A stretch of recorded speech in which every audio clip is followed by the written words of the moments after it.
बगलामुखी बगलामुखी पीतांबरधारी बगलामुखी बगलामुखी बगलामुखी पीतांबरधारी बगलामुखी बगलामुखी देवी बगलामुखी। जय जगत्माता देवी बगलामुखी। ओम ह्रीं बगलामुखी वरदे सर्वसौभाग्यप्रदायिनी समस्त भक्तानां सर्वाभीष्टं साधय साधय హ్రీం ఓం స్వాహ। మన హిందూ వేద శాస్త్రాలలో గృహస్థాశ్రమంలో ఉన్నటువంటి ఒక వ్యక్తికి అంటే ఫ్యామిలీ లైఫ్లో మోక్షాన్ని ఎలా ఆర్జించాలి అంటే సంపాదించాలి, స్వర్గ ప్రాప్తి ఎలా కలుగుతుంది, ఎలా సంపాదించాలో చెప్పబడి ఉంది.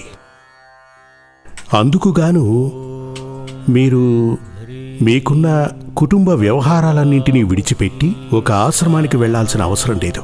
ఒక సన్యాసి నుంచి ఉపదేశాన్ని పొందనవసరం లేదు. మెడిటేషన్ చేయక్కర్లేదు, యోగా చేయక్కర్లేదు, మంత్ర జపాలు చేయక్కర్లేదు. ఇవేవీ అక్కర్లేదు. అయినప్పటికీ నిత్య జీవితంలో మన ఫ్యామిలీ లైఫ్లో 5 రకాల యజ్ఞాలు చెప్పబడి ఉన్నాయి. ఈ 5 విధాలైన యజ్ఞాలు చేయనక్కర్లేదు. ఇందులో ఏ ఒక్కటి చేసినా చాలు. 5 చేస్తే మహాపుణ్యం. సింపుల్గా ఉన్నటువంటి ఈ యజ్ఞం అనే మాటకు అర్థం ఏంటో తెలుసా? యజ్ఞం అంటే యాగం అని ఒక అర్థం ఉంది. దైవ కార్యాలు ఒక కాలానుసారంగా ముహూర్తానుసారంగా చేయటాన్ని కూడా మనం యజ్ఞం అని అనవచ్చు. అదేవిధంగా ఎటువంటి ప్రవర్తన కలిగిన వాడైనా అనుకున్న ముహూర్తానికి మీతో బంధువులతో కానీ స్నేహితులతో కానీ అందరితో కలిసి చేసేదాన్ని యజ్ఞం అని అంటారు. మీరు కూడా వినే ఉంటారు, ఇదివరకటి రోజుల్లో సైకిల్ యజ్ఞం అని అనేవాళ్ళు కదా. ఒక వ్యక్తి ఒక వారం పాటు సైకిల్లోనే తిరుగుతుంటాడు, దాన్ని సైకిల్ యజ్ఞం అనేవాళ్ళు. సర్పయజ్ఞం అని ఇదివరకు చేసేవాళ్ళు. అదేంటంటే ఒక గ్లాస్ బాక్సులో కొన్ని పాములు వేసి ఒక అతను ఇలా ఒక వారం ఉండేవాడు. దీన్నే సర్పయజ్ఞం అంటారు. ఇవన్నీ యజ్ఞాలు కాదు, అంటే యజ్ఞానికి పలు రకాల అర్థాలున్నాయని చెప్పడానికి చెప్పాను. యజ్ఞం అనే మాటకు యాగం అని అర్థం ఉంది.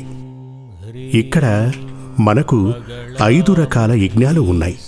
వీటిలో మ్యాటర్ సింపుల్గా ఉన్నప్పటికీ కూడా వీటిని మహాయజ్ఞాలు అంటారు. ఎందుకని మహాయజ్ఞాలు అన్నారు అంటే వాటి ద్వారా లభించేటువంటి శక్తి, వాటి ద్వారా లభించే ఫలం చాలా ఎక్కువగా ఉండేదట.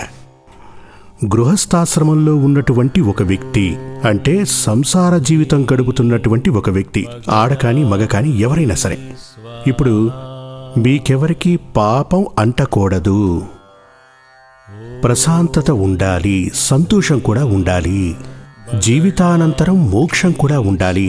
అలాంటప్పుడు ముఖ్యమైన మరొకటి కష్టపడనటువంటి మరణం.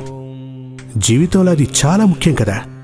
అంత్యకాలంలో మరణం సంభవించినప్పుడు మనం కష్టపడకూడదు, మనం ఎలాంటి పరిస్థితుల్లో భయపడకూడదు. అంటే ఒక అనాయాస మరణం సంభవించాలి, కష్టాలే లేనటువంటి ఒక మరణం. అరోగ గాత్రం అనాయాస మరణం. అలా అంటే రోగమే లేనటువంటి ఒక శరీరం, కష్టమే తెలియనటువంటి మరణం రావాలి అంటారు. ఇదంతా మహాపుణ్యమే. ఇలాగే జీవితంలో సంతోషం, ప్రశాంతత, పాపాలే లేనటువంటి అవస్థ, రోగాలే లేనటువంటి అవస్థ, అనాయాస మరణం. మరణానికి మనం భయపడకూడదు, ఎందుకంటే పుట్టినవాడు గిట్టక మానడు. పుట్టినవాడు మరణించక తప్పదు. జన్మించిన ప్రతి వ్యక్తి మరణించటం ఎంతటి నిశ్చయమో మరణించిన ప్రతివాడు జన్మించడం నిశ్చయమని ఉపనిషత్తుల యందు ఉద్ఘాటించడం జరిగింది. ఇప్పుడు మన జీవితంలో ఇటువంటి దోషాలేవీ లేకుండా సంతోషంగా బ్రతకాలి అంటే అందుకుగాను పంచమహాయజ్ఞాలలో చేతనైతే ఆ మహాయజ్ఞాలన్నీ కూడా చేయొచ్చు, లేకపోతే మనకు చేతనైన ఒక యజ్ఞం చేసినా చాలు. అందులో చాలా ముఖ్యమైనది బ్రహ్మయజ్ఞం. బ్రహ్మయజ్ఞం అనగా ప్రతిరోజు ఒక విషయాన్ని మనం పఠించాలి, ఇతరులచే పఠింపచేయాలి కూడా. అధ్యాపనం అంటారు దీన్ని. ఏదో ఒక మంచి విషయాన్ని రోజు మనం చదవటమే కాకుండా మరో వ్యక్తికి చెప్పటం కూడా జరగాలి. ఇదే బ్రహ్మయజ్ఞం. ఏదో ఒక మంచి విషయాన్ని చదవండి. ఒక మంచి విషయాన్ని చదివి దాని గురించి మరో వ్యక్తికి చెప్పండి. ఇప్పుడు మీరు ఇంట్లో పూజలు అవి చేస్తుంటారు కదా, వెళ్ళి చూడండి. 10 ఏళ్లలో పలు రకాలుగా పూజలు చేస్తూ ఉంటారు, కానీ ఒకే ముహూర్తానికి చేస్తారు. అలా కాదు, ఈ విగ్రహాలకి ఈ ముహూర్తాలలో పూజ చెయ్యాలని ఒక విధి విధానమే ఉంది. ఆ విధి ప్రకారమే మీరు చదవండి, మరో వ్యక్తికి దాని గురించి చెప్పండి. మంత్రం మీరు చదవండి, మరో వ్యక్తికి చెప్పండి. అదేమీ కాదు. ఒక అతిథి మీ ఇంటికి వచ్చినప్పుడు అతనితో ఎలా ప్రవర్తించాలి, అతన్ని ఎలా రిసీవ్ చేసుకోవాలి, ఎలా గౌరవించాలనే విషయం మీరు చదివి మరో వ్యక్తికి చెప్పండి చాలు. ఇది బ్రహ్మయజ్ఞం. ఈ బ్రహ్మయజ్ఞం పుణ్యదాయకం. ఒక మంచి విషయం, ప్రతిరోజు ఒక విషయం, ఒక మంచి విషయం మనం చదువుతాం, మరో వ్యక్తికి దాన్ని చెప్తాం. రెండవదొచ్చి పితృయజ్ఞం. ఇది చాలా ముఖ్యంగా చేయవలసింది.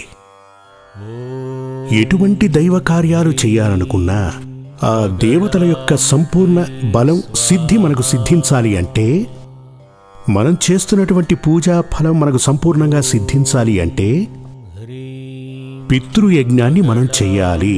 పితృయజ్ఞం అంటే పితృదేవతల కోసం మనం చేసే పూజలు, తర్పణం, తిలహోమం, దానాలు వంటివి. ఇది ప్రతిరోజు మనం చేయక్కర్లేదు. అమావాస్య నాడు పితృపూజలు చేయటం, తిలోదకాలు వదలటం, సంవత్సరానికి ఒకనాడు తిలహోమం, సాయుధ్య హోమం ఇలాంటివన్నీ చేయాలి. ఇదే పితృయజ్ఞం అవుతుంది. ఇప్పుడు ప్రతిరోజు మనం చేసేటువంటివి ఇదివరకే నేను చెప్పాను. బ్రహ్మయజ్ఞం ప్రతిరోజు ఒక మంచి విషయాన్ని మనం చదవటం, చదివిన తర్వాత పక్క వారికి తెలియజెప్పటం. మాసానికి ఒక అమావాస్య వస్తుంది, లేదా సంవత్సరానికి ఒకసారి చేయండి. ఇదే పితృయజ్ఞం. తరువాత వచ్చేది దైవయజ్ఞం. చెప్పాలంటే ఎవరో ఒక దేవుడు, మీకు బాగా నచ్చిన దేవుడు ఎవరైనా, ఆ దైవాన్ని మీరు నిత్యం ఆరాధించి పూజలు చేయాలి. ఇది చాలామంది చెప్తుంటారు, నేను పుట్టినప్పటి నుంచి పూజలు చేస్తున్నాను, సంవత్సరాల తరబడి పూజలు చేశాను, దాని ఫలం లభించలేదు అని. మీరు మీ జాతకాన్ని చూడండి, అందులో 5వ స్థానంలో ఏ గ్రహం ఉందో ఆ గ్రహం ఏ దైవాన్ని బేస్ చేసుకుని ఉంటుందో ఆ దైవాన్ని మీరు పూజించాలి. అదే మీ యొక్క ఇష్టదైవం. ఇష్టదైవం వేరు, కులదైవం వేరు. తరతరాలుగా మీ కులంలోని ప్రతివారు ఓ దైవాన్ని పెట్టుకుని ఆరాధిస్తూ ఉంటారు. అదే కులదైవం. కులదైవం వేరు, ఇష్టదైవం వేరు. మీ ఇష్టదైవం ఎవరో ఆ ఇష్టదైవాన్ని, లేక మీరు ఏ దైవాన్నైతే ఆరాధిస్తున్నారో ఆ దైవాన్ని యథావిధిగా పూజించి తీరాలి. కొన్ని నియమ నిబంధనలుంటాయి, దైవ పూజలు ఇలా చెయ్యాలి అని. ఎందుకంటే మనకు బుద్ధిని, తెలివితేటల్ని భగవంతుడిచ్చింది వీటిని కనుక్కొని పూజలు చేయటానికే. ఆ విధంగా కరెక్ట్గా ఆ దైవ పూజ చేయవలసి ఉంటుంది. దైవ పూజ చేసుకోవటానికి మీ ఇంట్లో సందర్భమే లేదనుకోండి, మీ ఇంట్లో అందుకు సౌకర్యాలే లేవనుకోండి, అలా ఉంటే అనునిత్యం క్షేత్ర దర్శనం చేసుకుని తీరాలి. ఏదైనా పర్వాలేదు, మీ ఇంటికి పక్కనే ఉన్న ఒక గుడి, ఆ యొక్క క్షేత్రానికి వెళ్ళి నిత్యం భగవంతుని ధ్యానించవలసి ఉంటుంది. క్షేత్ర దర్శనం సర్వపాపహరం ముక్తిప్రదాయకం. తీర్థస్నానాలకి సమమైనదే క్షేత్ర దర్శనం. అక్కడున్నది ఏ దైవమైనా సరే, క్షేత్రం అంటే దైవం నివసించే ఇల్లు, దేవాలయం దైవం నివసించే ఇల్లు అంటారు. అన్ని పాపాలను ప్రక్షాళన చేసేటువంటి, వివరంగా చెప్పాలి అంటే 3 మునకలు వేసే తీర్థంతో సమానం క్షేత్ర దర్శనం అంటారు. అంటే ఫస్టులో ఇప్పుడు 3 యజ్ఞాలు అయిపోయాయి కదా, ఇందులో మీకు ఏది చేతనైతే అది చేయొచ్చు. ముందుగా బ్రహ్మయజ్ఞం అంటే చదవటం, మంచి విషయాన్ని చదవటం, మరొకరికి చెప్పటం.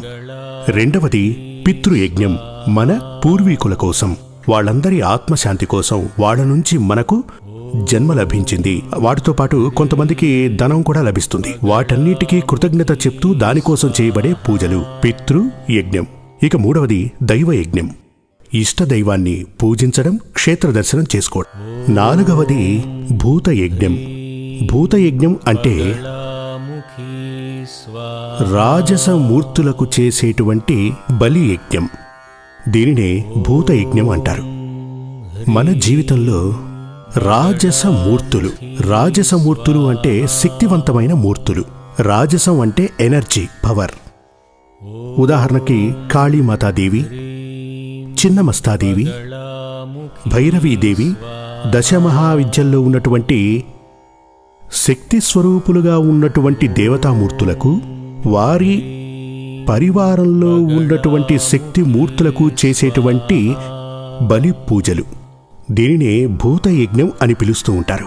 నవరాత్రి వేళల యందు అమ్మవారికి, కాళీమాతకి, దుర్గాదేవికి బలి ఇవ్వటం గొప్ప విశేషం.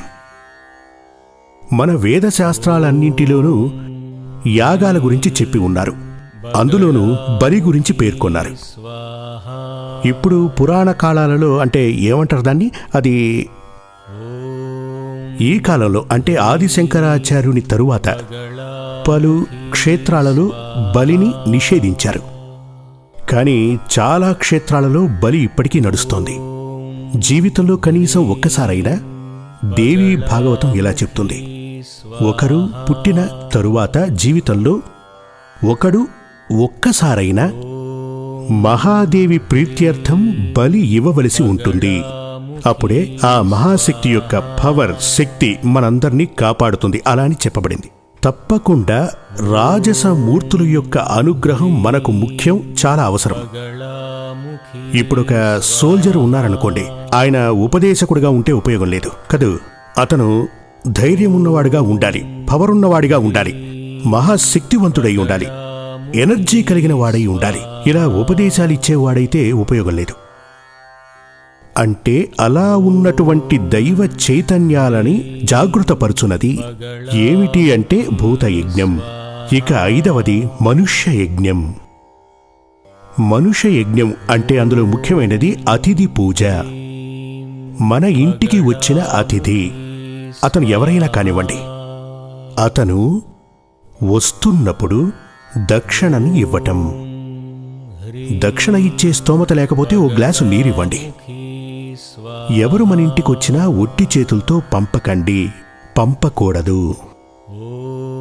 ఆకలి కడుపుతో పంపించకూడదు. ఎవరు మీ ఇంటికి వచ్చినప్పటికీ వారికి ఉపచారాలు చేయాలి. రండి, కూర్చోండి అలా అని చెప్పి అతన్ని కూర్చోబెట్టి, మీకు చేతనైంది కాఫీ, టీ లేదా ఒక చిన్న ఫ్రూట్ ఇవ్వండి. మీ వల్ల ఏదైతే అది ఇచ్చి అతని దగ్గర మీ పరిస్థితుల గురించి అతని దగ్గర వ్యక్తపరచండి. వచ్చినవాడు ఉత్తముడే అయితే ఇక మంచే జరుగుతుందని అతను గనక మీకు చెప్తే అంతా మంచే జరుగుతుంది. ఎందుకంటే అతిథి దేవో భవ అనే వేదశాస్త్రాలు ఉద్ఘాటించాయి.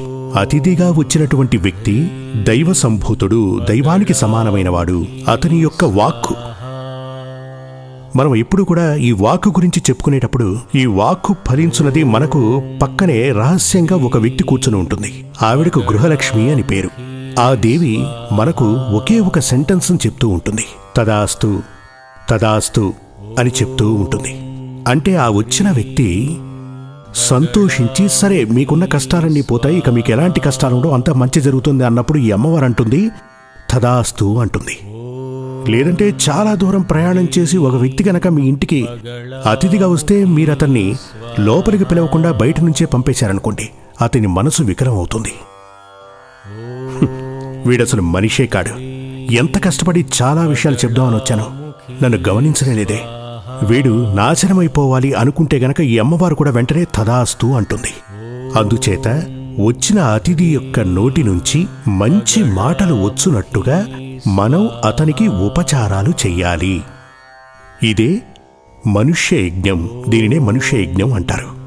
ఈ మనుష్య యజ్ఞాన్ని ఎవరైతే అనుష్ఠిస్తున్నారో, అనుసరిస్తున్నారో, ఎవరైతే చేస్తూ వస్తున్నారో అతను తప్పకుండానే మోక్ష ప్రాప్తికి అర్హుడవుతాడు.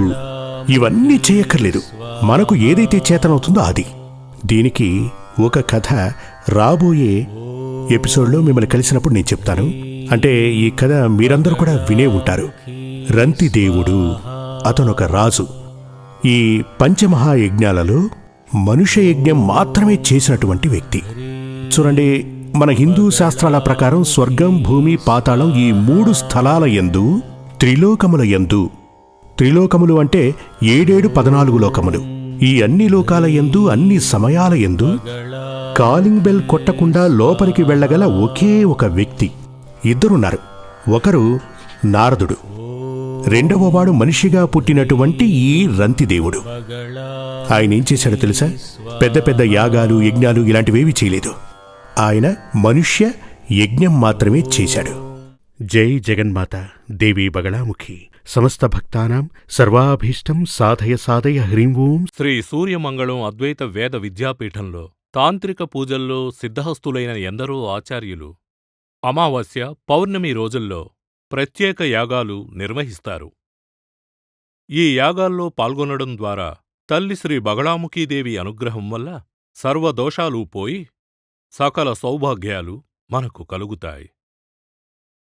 శ్రీ సూర్యమంగళం అద్వైత వేద విద్యాపీఠం జ్యోతిష్యం, ప్రశ్నలు, వాస్తు, తాంత్రిక పూజలు మరియు వేదయాగాలు నిర్వహిస్తారు. సంప్రదించవలసిన నంబర్ 7305442299 7305442299.